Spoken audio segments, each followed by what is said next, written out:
Hey folks, Aksham this side from AceIPM. IPMAT Indore's response sheet is now out. You can calculate your scores and see for yourself how much have you scored in just one click, and here is how you can do that. Just go on IIM Indore's website, click on the login link over here. Once you log in on the page, right, you will have to enter your application number and password. Password will be available to you on your email address. And if you open up your form, here will be a section of candidate response. You need to click on candidate response and click on this link, which is click here to generate it. A page of this kind will open up, and in that case you can see, okay, the correct answer is 18 and you have marked 18, and then you have to manually calculate how much have you scored. But to automate this process, we have made a calculator which you can use. All you need to do is when you click on click here to generate the response sheet, this URL, you just need to copy this particular URL.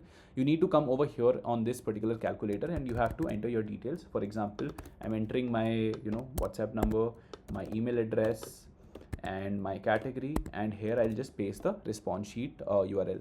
After that, I just need to click on calculate score, wait for 10 seconds, and this is how a page will open up, which will tell me how much I've scored in each of the section. So I've scored 20 in QSA, 14 in QMCQ, and 85 in VRC, totaling to 119 marks.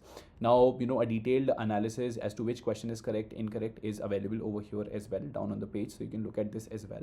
If enough people, use this calculator, if we have enough data, we will be able to comment on the cutoffs as well. So please share it with your friends, and we shall be back with a video in terms of what the expected cutoffs could be. And till then, stay safe, take care, all the very best, and bye bye.